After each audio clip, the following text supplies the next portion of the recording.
할렐루야. 오늘 진짜 믿음 6번째 시간인데요.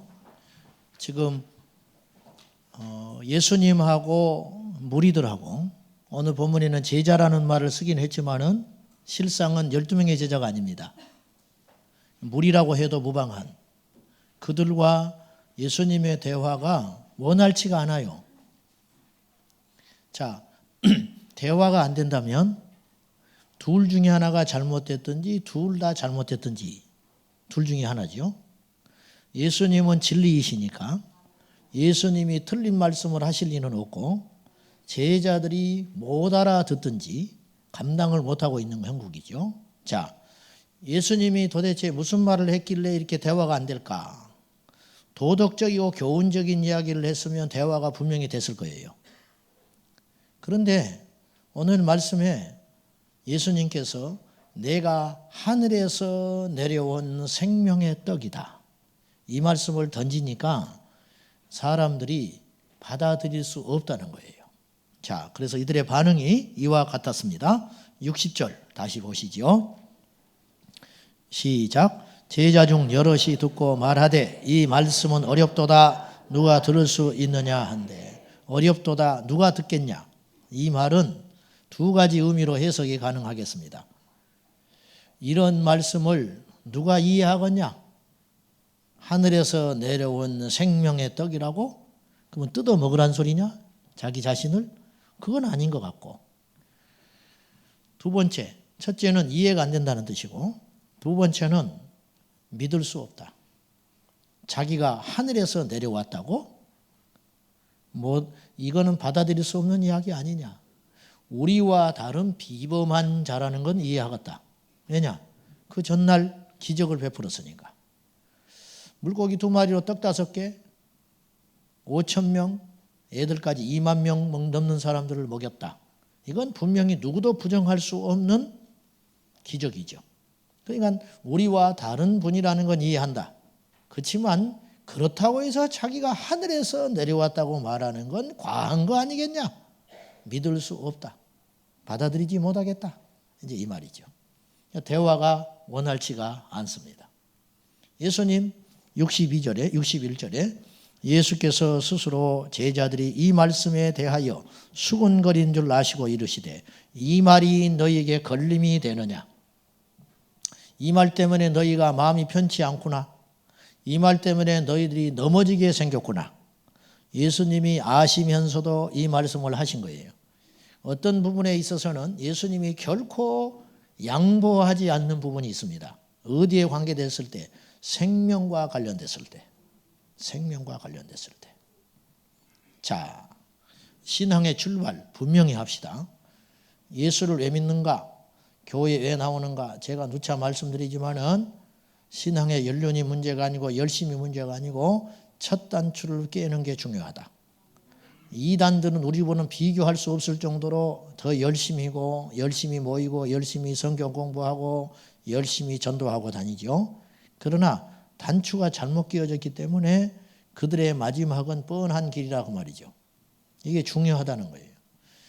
이단은 아니지만 제대로 예수 믿지 않을 수 있다는 거예요. 이단 아니지만은 군대 왜 가지요? 군대 왜 가요? 어떻게 잘하셔 여자들이? 군대 왜 갑니까? 자, 여러분이 지금 말하는 게 틀리기 때문에 말을 못하고 있는 거예요. 제가 왜 말을 하는지 알죠? 여러분이 이 말을 하는 거예요. 나라 지키러 가지요. 근데 왜 이 말을 여러분이 못하는지 아세요? 나라 지키러 가는 애들이 별로 없어요. 그렇죠? 군대 왜 가요? 어쩔 수 없이 가요. 갔다 와야 돼. 안 갔다 오면 대한민국에서 살아갈 수가 없어요. 그래서 군대를 왜 가느냐? 시간 때우러 갑니다. 나라 지키러 안 가요. 시간 때우러 가요. 솔직히 그렇죠. 교회를 왜 나오느냐? 문제 해결받으러 온다. 요새 내가 어려운 일이 자꾸 생기니까 교회라도 나가봐야 할 것 같아서 그래서 교회에 나왔다. 자식 새끼가 하도 속을 썩이니까 내가 가서 기도라도 하고 내가 교회를 나가서 자리를 잡아야 정신 못 차리고 있는 이놈 교회라도 데리고 나가면 혹시라도 사람 될까 싶어서. 다 틀렸다는 거예요, 그게. 지금 2000년 전에 예수님께 찾아 나온 사람들이 대화가 왜 안 되냐면 예수님이 원하는 것하고 이들이 원하는 거 달라요. 그러니까 대화가 도무지 안 되는 거예요. 오늘 우리도 마찬가지라는 거예요. 이들은 제자 못했어요. 이들은 나중에 예수님 죽이라고 소리 질렀어요. 예수를 대적하는 자가 됐을지도 몰라요. 오늘 우리 중에 오늘 이 땅에 지옥 가는 사람이 하나님 마음 아프게 하는 사람이 세상에만 있는 게 아니고 교회 안에도 있을 수 있다는 거예요. 왜? 목적이 잘못됐다. 성경에는 복을 뭐라고 하느냐? 병 낫고 부자 되는 걸 복이라 하지 않고 시편 1편 1절 복 있는 사람은 악인의 길을 쫓지 아니하고 죄인의 길에 서지 아니하고 오만한 자리에 앉지 아니하며 주의 하루 그 말씀을 묵상하는 자로다. 이게 복이래요. 프란시스 세퍼는 서구 기독교의 몰락을 뭐라고 주장했냐면 서구 기독교가 왜 몰락하게 되었는가? 거룩을 버리고 행복을 찾았다. 그 결과 참혹한 결과가 빚어졌다. 서구 기독교가 왜 몰락했냐? 한마디로 말하면 하나님께서 세우려고 하는 모습으로 믿지 않았다. 하나님께서 애초에 디자인하신 교회가 있는데 우리 예수님께서 세우고 싶었던 교회가 있었다는 거예요. 초대교회는 세웠어요. 근데 이것이 시간이 흘러감으로 변질돼 가지고 복음을 떠나버린 그러한 교회가 됐다. 그래서 심한 표현으로 이해하고 들으세요. 그 현실이니까 심한 표현으로 불상 앞에 가서 손 비비던 사람들이 십자가 밑에서 손 비비던 것하고 똑같다 이거죠. 그러니까 성경을 안 읽어요. 불경 잘 안 읽듯이 이 성경은 그냥 갖고 다니는 액세서리예요. 갖고 다니는. 내가 집사쯤 됐는데 성경은 갖고 교회 가야지. 이 정도. 이게 이제 불자들이 믿는 방식하고 거의 비슷하게 믿고 있다는 거예요. 그래서 어떤 일이 벌어지느냐. 사찰이라고 그래야지 또. 죄송합니다. 사찰에 가도 사람이 안 변하듯이 교회에 와도 안 변해요. 이런 어이없는 일이 벌어지고 있다는 거죠. 신앙의 핵심. 오늘 처음 교회에 나오신 분도 상관없어요. 신앙의 출발은 어디서 시작되어야 하냐면 하나님의 말씀을 믿는 데서 시작돼야 돼요. 좀 더 쉽게 말할게요. 하나님이 말씀하신 대로 살아야 돼요. 이게 신앙의 출발이에요. 근데 그런 것에는 별 관심이 없고 또 그렇게 살아야 된다는 생각은 있지만 그렇게 안 사는 것에 대한 문제의식이 별로 없습니다. 그렇죠? 문제 없지요? 문제의식이 없지요? 그러니까는 전혀 문제의식이 없이 그럭저럭 내가 원하는 거 취하고 내가 원하는 방식대로 하나님 믿다가 마지막 날에 어렴풋이 천국은 가겠지 그런 생각하다가 죽는다고 말이죠. 못 갑니다. 제가 장담해요. 절대 못 가요. 말씀을 알고 정확히 알고 말씀을 행할 때 그것을 성경에서 믿음이라고 했어요. 핵심은 신앙의 핵심은 말씀이 믿어지는 것에서 출발해야 한다는 거죠. 우리의 문제는 말씀대로 못 사는 것이 문제잖아요. 저나 여러분이나. 자, 100을 알았으면 100으로 사는 사람은 거의 못 봤어요. 100가지의 말씀을 들었으면 10가지를 실천하는 사람이 있고 90가지를 실천하는 사람이 있겠죠. 100가지를 알았는데 101가지 사는 사람은 없어요. 아는 것 이상 살 수는 없어요. 이게 상식이죠. 저나 여러분이나 그래서 이 차이를 좁혀가는 삶을 살아야 한다.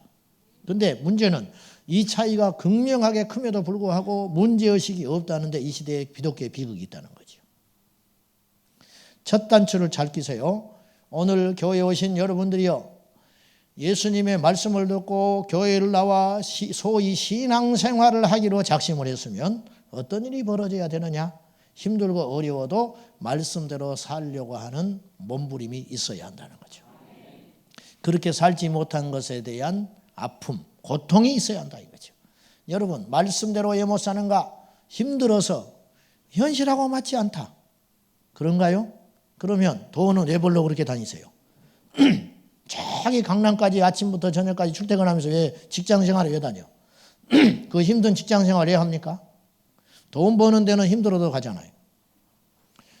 내가 성공하고 내가 목적하는 바를 위해서는 자존심도 내려놓고 열심히 달려가시잖아요. 그러니까 교회 열심히 다녀라, 내 그 소리 하려는 게 아니고, 우리가 하나님의 말씀대로 살지 못하는 이유는 힘들어서 못 사는 게 아니고 그 말씀이 안 믿어지니까 못 산다는 거죠. 그 말씀이 안 믿어지니까.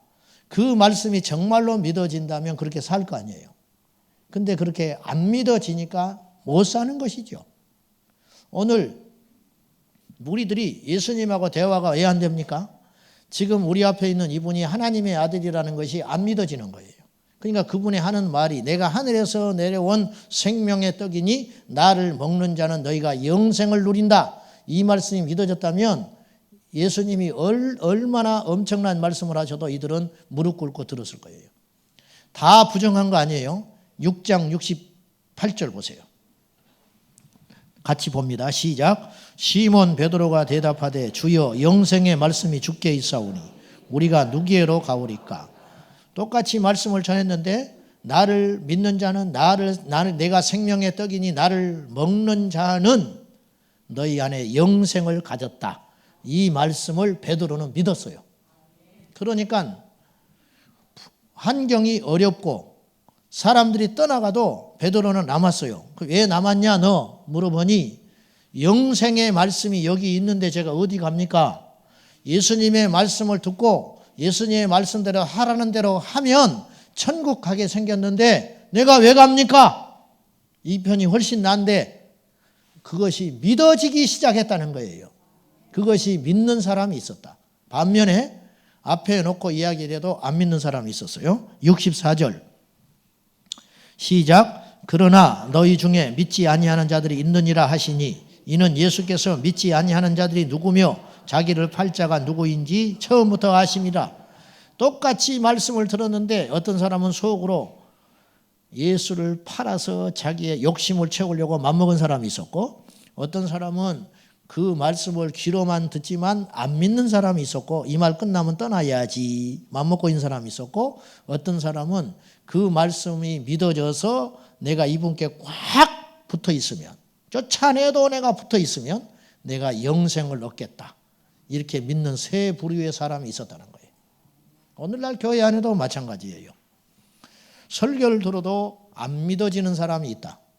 어떤 사람은 들으면 스펀지가 물을 빨아들듯이 모든 말씀이 믿어지는 사람이 있다. 아시는 대로 간디는 인도의 독립을 일으켰던 민족주의자 운동자지요.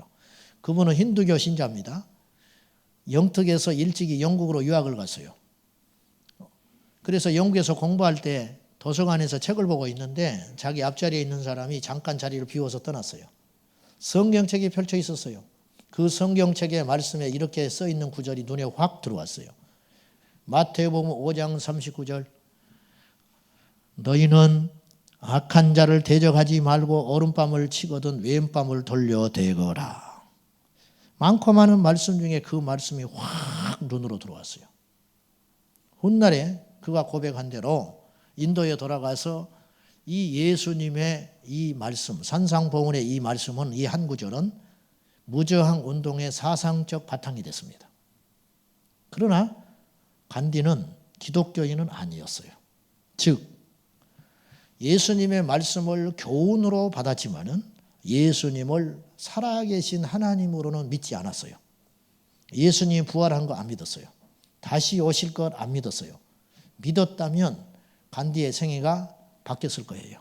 그러나 다른 사람에게 무저항 운동을 일으켜서 인도를 영국에서 독립하는 데 결정적인 역할을 했지만, 그러나 영적으로는 새롭게 못했다는 거죠. 보십시오. 오늘날 이 땅에 예수님께서 하신 말씀이 걸림이 되는 사람들이 있어요. 어떤 사람이냐? 육의 사람. 자, 육의 사람은 예수님의 영적인 말씀을 들으면 반발합니다. 무슨 말이냐면 천국에 대한 이야기, 지옥에 대한 이야기, 주님이 부활하시고 재림에 대한 이야기를 하면 육의 그리스도인은 그 소리가 별로 반갑지 않아요. 그 대신 부모를 공경하라, 형제간에 우애 있게 지내거라, 그런 도덕적 교훈적 이야기를 하면 모두 다 납득을 합니다. 그래서 한편으로 모든 사람을 만족시키는 그 설교는 사실은 하나님의 말씀이 아닐 수 있어요. 예수님의 말씀은 때로는 사람들을 분노시켰고, 때로는 사람들을 좌절시켰고, 때로는 사람들을 힘있게 만드셨어요. 이게 어디에 차이가 있냐?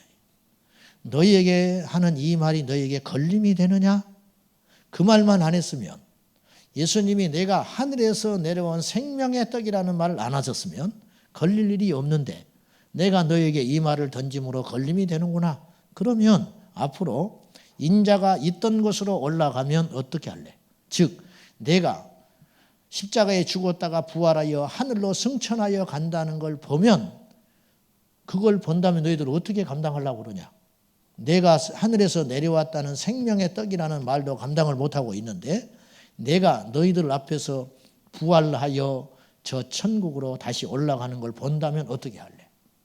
여러분, 예수님이 십자가에 죽으셨다 부활하셨고 다시 오시고 이 땅을 불로 심판하시며 우리가 다시 살아나서 주님의 심판대 앞에 선다는 사실이 여러분에게 걸림이 되면 여러분은 영의 사람 아닙니다.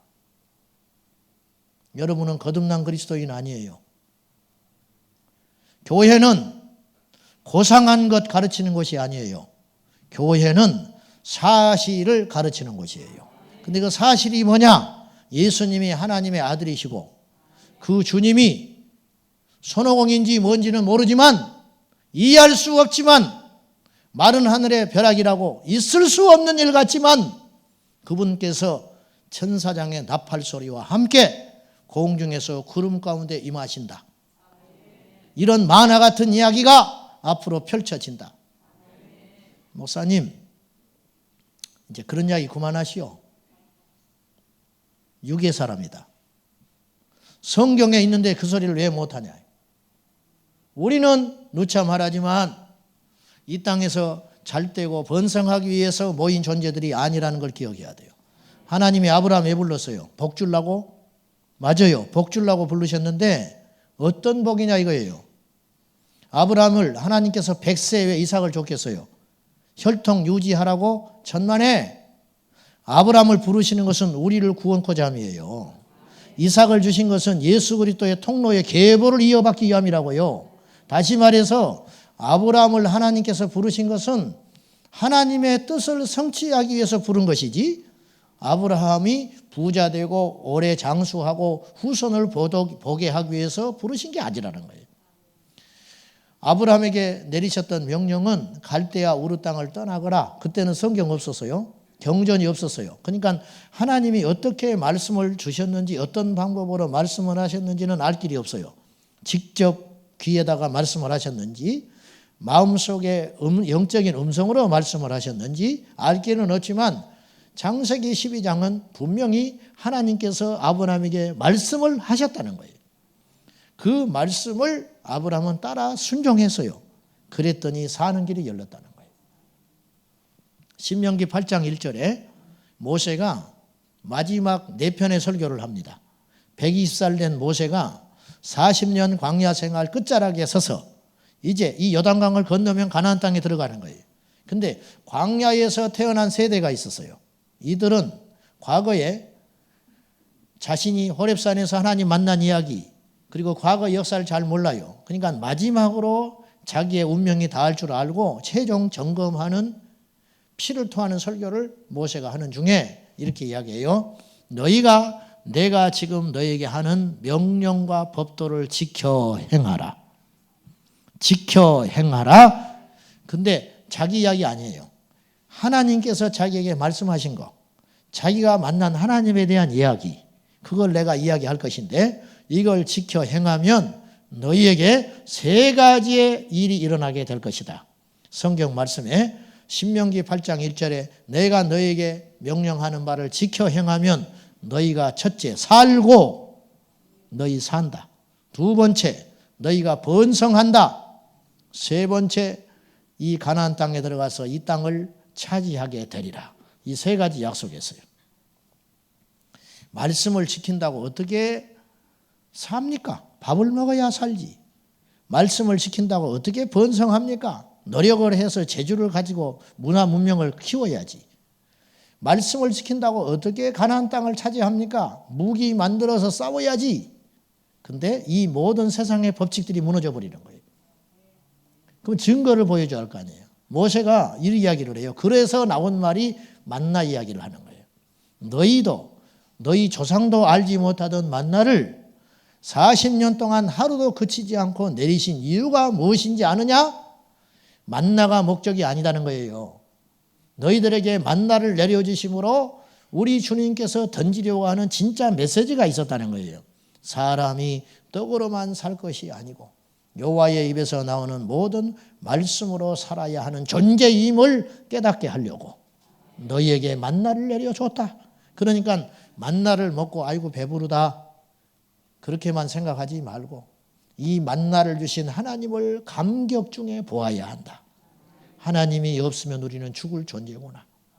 광야 40년 동안에도 하나님을 믿고 의지했더니 너끈히 살 수 있었구나. 이것이 표적인데 만나가 표적이다. 이 세상 광야길입니다. 여러분 많이 배운다고 잘 사는 거 아닙니다. 똑똑하다고 잘 사는 거 아닙니다. 잘 사는 게 무엇인지부터 이제 정의를 내려야 되겠지만은 말씀대로 지켜 행하면 살고 번성하고 이 땅을 차지하리라. 권력 잡자는 뜻이 아니에요. 말씀대로 살아서 부자 되고 강해지지 않은 게 아니에요. 말씀대로 살아서 하나님의 뜻이 우리 인생을 통하여 이 땅에 나타나야 한다. 이제 그 뜻을 이루기 위해서 하나님이 아브라함을 부자 되게 해주셨는데 아브라함을 왜 부자 되게 해주셨을까? 이유가 있는 거죠. 하나님이 요셉을 들어 쓰셨습니다. 애굽의 총리가 되게 하셨습니다. 총리가 되게 한 게 목적이 아니에요. 왜 총리를 되게 했을까? 하나님의 뜻을 이루라고. 에스더를 왕후 만들어 주셨습니다. 하나님이 하셨습니다.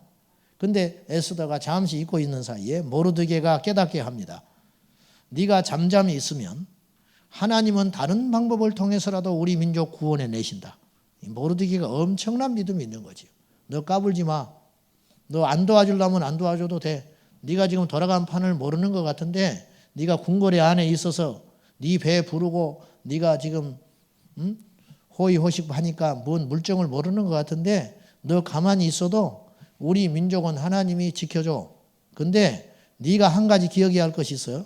네가 왕후가 된 것이 이때를 위한 것인지 왜 모르느냐. 이게 우리 믿음의 자세예요. 하나님이 높여주신 거 이유가 있다는 거예요. 높아진 거 자랑하지 말라는 거예요. 그 영향력을 통하여 하나님이 하시고자 하는 일이 있다는 것이지요. 네가 좁은 길, 어두운 척박한 길을 가는 거 원망하지 마라. 그 어둡고 척박한 길을 걷게 하신 이유가 있어. 네가 광야를 40년을 왜 살았겠냐. 내가 원하면 사흘길이면 가나안 땅에 들어가게 한다 하실 수 있어요. 실제로 그 광야길은 사흘길이면 가는 길이라는 거예요. 근데 왜 너희들을 광야 40년을 그렇게 뱅뱅뱅뱅뱅 돌게 했는지 아느냐? 그것은 네가 이 광야 40년 사는 동안에 하나를 가르치게 한 거야. 말씀으로 살아야 하는 존재임을 알게 하시려고 하나님이 그렇게 하신 것이다. 그렇게 말씀하신 거예요. 하나님의 말씀이 들려오지 않는 사람이 있어요. 교훈으로만 들려오는 거죠. 어느 날 내게 하나님의 말씀이 살아있는 진짜 하나님의 말씀으로 들려오면 이 사람은 복받은 사람이에요.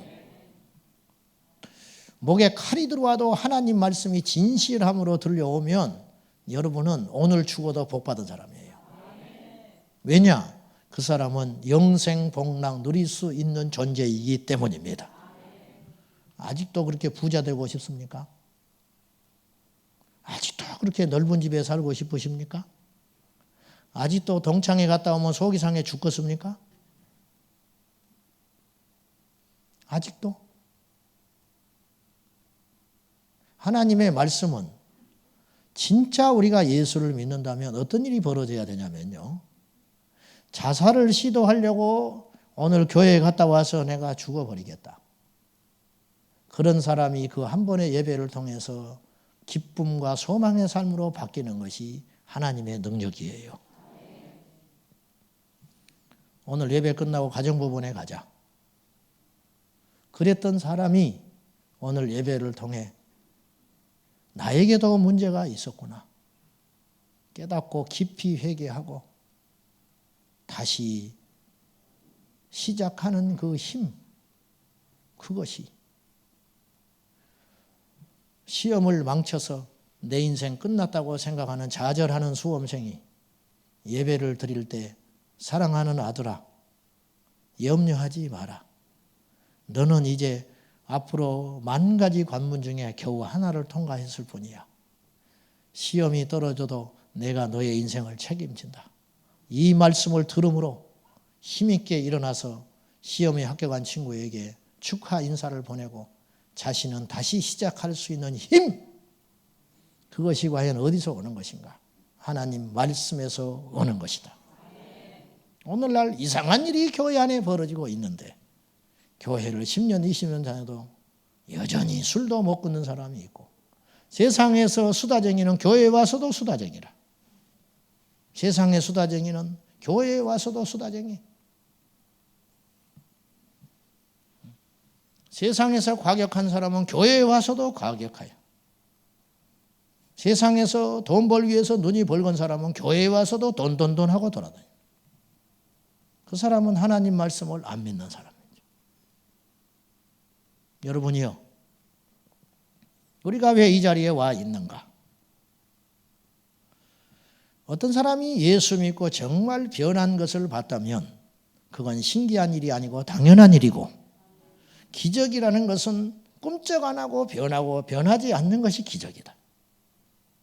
오늘 우리 고민이 뭡니까? 진짜 말씀대로 사는 사람을 못 봤다 이거예요. 진짜 말씀대로 사는 목회자를 본 적이 없다. 홍수 속에 먹을 물이 없다고. 이렇게 교회는 많고 예배는 넘쳐나는데 어찌된 일인지 말씀대로 사는 목자를 찾아본 적이 없다. 설교를 잘하는 사람은 많은데 신학을 공부를 많이 해서 학위를 가진 목사님들은 많은데 성경대로 사는 목회자를 본 적이 별로 없구나. 이게 우리 고민이지요. 이렇게 성도들이 많은데 말씀대로 변해가는 성도가 많지 않아서 이게 고민이라는 거예요. 우리나라 5만 개 교회가 있는데 앞으로 50만 개가 돼도 세상은 안 바뀔 것 같아요. 교회가 늘어나는 게 문제가 아니고 말씀대로 믿고 사는 교회가 많아질 때 이 세상은 변하는 것인데 그런 일이 없으니 기가 막힐 일이다 하는 것이죠. 어느 날 하나님의 말씀이 종교적 가르침이나 윤리적 교훈으로 들리지 않고 진짜 살아계신 하나님의 말씀으로 들려오기 시작했다면 그건 성령께서 하신 일입니다. 요한복음 14장 26절 성령님이 하시는 일은 주된 일이 뭐냐? 성령님이 우리에게 오셔서 주되게 하시려고 하는 일은 병 고치고 방언하고 예언하고 환상을 보는 거, 이건 두 번째. 진짜 하려고 하는 일이 있는데 두 가지라 그랬어요. 보혜사 성령이 너에게 임하시면 어떤 일이 벌어지느냐? 첫째로 내가 너에게 하는 말이 깨달아질 것이다. 해석이 된다. 두 번째, 내가 너에게 한 말이 낱낱이 기억나게 되리라. 이 두 가지 일을 성령이 하시는 일이라는 거예요. 성령은 진리의 영이라. 할렐루야. 성령은 진리의 영이라. 진리의 영이신 성령이 오시면 진리가 무엇인지 분별이 되고 진리의 영이신 성령이 오시면 진리대로 살고 싶은 거룩한 생각들로 가득 차게 된다 이거지요. 여러분 지난주에 말씀이 뭐였어요? 주제가 이거잖아. 예수님 모시고 살자. 그거였지요.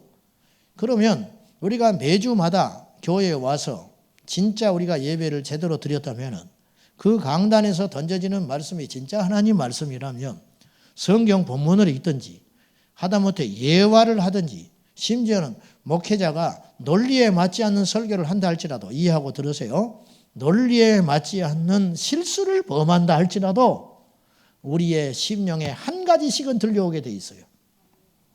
어떤 사람은 야, 내가 너무 형제들한테 인색했으니 인색하지 말아야겠구나. 그 시간에 돈 이야기를 안 해도 그런 생각이 확 드는 거예요. 괜히 내가 혈기가 많은 사람인데 오늘 말씀을 듣고 보니 내가 혈기를 줄여야겠구나. 내가 그동안 기도를 못했으니 이제 기도해야겠구나.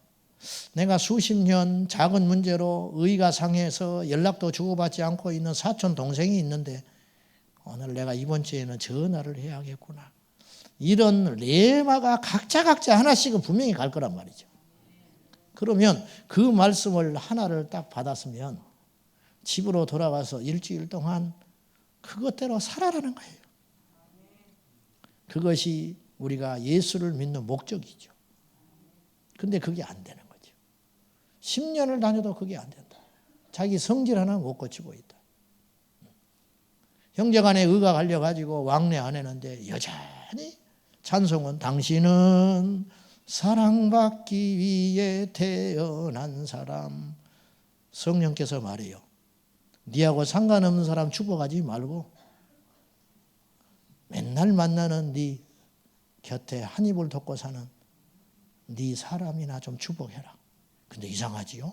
교회에서는 이것이 되는데 집에 가면 이게 돼. 교회에서는 이것이 되는데 집에 가면 한판 하자. 이게 참 힘든 일이죠. 이런 가식과 위선을 이제는 집어 던질 때가 되지 않았는가. 그때 하나님께서 우리에게 주신 복이 있는데 영적 권위를 주신다는 거예요. 시어머니가 며느리한테 딱 전화를 했어요. 며느라야 오늘 바쁘냐? 괜찮습니다. 저녁에 좀 와라. 그러면 겁이 확 나야 돼요.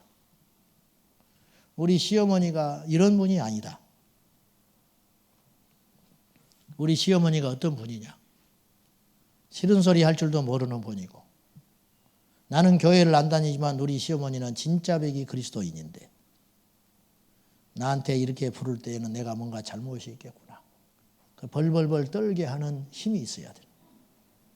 돈은 없어도 학벌은 없어도 그런 영적인 권세가 있어야 되는데 이게 안 되는 게 오늘 현실 아닙니까? 여러분이요. 오늘 이 말씀 저나 여러분이나 아프게 듣습니다. 저의 고백을 해보자면 말만 그럴듯하게 하는가? 최악의 혹평이죠. 제가 꿈꾸는 거는 설교한 대로 사는 목사가 돼야 되는데 설교한 대로 사는 목사가 되기가 너무너무 어렵다. 예수님 모시고 살자. 지난 한 주 동안 혼자 있을 때 내가 예수님 모시고 살기 위해서 사실은 애를 썼어요. 내가 그렇게 설교를 했기 때문에 예수님 모시고 살아보자. 예수님 모시고 살아보자. 혼자 있을 때 자꾸 눈물이 나는 거예요. 주님이 내 안에 계시구나. 누가 뭐라 할 사람 없지만 혼자 제가 3일을 있어 봤는데 예수님이 내 안에 계시다면 나는 어떻게 할 것인가. 감시자도 없고 뭐라 하는 사람 없지만 예수님이 나와 함께 하신다면 내가 혼자 있을 때는 어떻게 살아야 되는가. 하나님이 이 은혜를 주시더라고요. 사랑하는 여러분, 모순이 뭐냐? 하나님은 믿는데 말씀은 안 믿는다. 이게 모순이지요. 하나님은 믿는데 말씀대로는 안 산대요. 천국은 갈 욕심은 있지만 말씀대로는 안 산대요. 그게 모순 중에 모순이지요. 오늘 이 말씀이 여러분의 귀에 들려오십니까? 그러면 여러분은 이 말씀대로 사십시오. R.A. 토레이 목사님은 이런 말을 했어요. 성경에 많은 번역이 있다. 킹제임스, NIV 이런 성경 번역본이 많이 있다. 그런데 이 세상에 가장 위대한 성경 번역이 있다면 그건 내 삶으로 성경을 번역해내는 일이다. 하나님의 말씀대로만 살면 우리는 세상의 온갖 역경 속에서도 말씀을 붙잡고 능히 승리할 수 있다. 미국의 시카고에서 성경학회에서 보수주의, 소위 보수주의 신학자들과 진보적인 신학자들이 모여가지고 성경에 오류가 있는가 이걸 주제로 열렬하게 토의를 3일간 했대요. 진보적인 신학자들은 성경이 참된 책이긴 하지만 인간의 말도 있는 것이다. 보수적인 신학자들은 무슨 말이냐? 성경은 1.1획도 틀림이 없는 책이다. 이 논쟁이 3일 동안 심하게 벌어졌다는 거예요. 그 3일간 논쟁을 해도 끝이 안 나와요. 그 논쟁 끝자락에 한 목사님이 일어나서 이렇게 외쳤어요. 나는 여러분을 이해할 수 없어. 왜 이 논쟁을 하고 있는 것이요? 우리가 말씀대로 살다 보면 이 말씀이 오류가 없는 책이라는 것이 분명히 증거될 터인데 왜 말씀대로는 살지 않고 앉아서 말씀이 옳으네 그르네 판단하고 있는 것이요. 그리고 박차고 나가니 다른 사람들이 아무 소리 못했다는 거예요. 여러분, 하나님이 살아 계시다고 증거할 자는 우리들입니다. 하나님이 살아 계신 지금도 이 천지 만물의 주인이시고 이 세상의 주관자라고 증명해낼 분들은 말씀대로 살고자 몸부림치는 예수님의 제자들. 그런 사람들이 세상에 나가서 말씀대로 살기 위해서 몸부림치고 나갈 때 그들이 가는 현장마다 하나님은 죽은 신이 아니고 살아계신 하나님으로 분명히 증거되게 될 것입니다. 기억하십시오. 아모스서 8장 11절에 우리 주님께서 무시무시한 말씀을 하셨어요. 하나님이 이 일을 하신대요. 내가 그날에, 이제 그날은 종말인지 하나님의 시간이겠죠. 그날에 이 땅에 기근을 보내리니, 이 땅을 기근하게 한다는 거예요. 이 땅에 기근을 보내리니 물이 없어 가람이 아니고 양식이 없어 굶주림이 아니라 여호와의 말씀이 없으므로 기갈이라. 딱 이때가 지금 그래요. 말씀이 없다고 난리들이에요. 성경 공부가 이렇게 많은데, 이렇게 많은 설교가 쏟아지고 있는데 말씀이 없대요. 기갈이에요. 영적 기갈. 지금 기갈이잖아요. 죽게 생겼잖아요. 여러분이요, 우리가 다시 한번 깊이 회개하고 말씀으로 돌아가야 합니다. 저는 말씀을 외치고 여러분은 말씀에 순종하여 따라 순종해 나갈 때 기적이 일어나고 역사가 일어나고 설령 아무런 일이 일어나지 않는다 할지라도 상관없어요. 우리가 말씀대로 살았다면 그것이 복이고 그것이 구원이 올시다. 기도하겠습니다. 하나님, 설교한 대로 살지 못하는 자가 목청만 높여서 설교를 했습니다. 불쌍히 여겨주시고 아무쪼록 날마다 예수님이라면 어떻게 하셨을까? 성경에는 이 상황에 대하여 어떻게 하라고 하셨을까? 저희들 고민하겠습니다.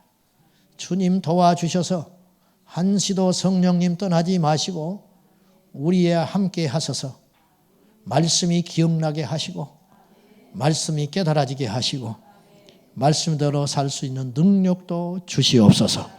오늘 예배하는 우리들 중에 한 사람도 하나님 말씀이 안 믿어지는 자 없도록 하여 주시고 이해되지 않고 논리적이지 않지만 성경에 기록되어 있었고 그리하셨다고 하니 아멘하고 100% 믿을 수 있도록 믿음을 주시옵소서. 예수님의 이름으로 기도하옵나이다. 아멘.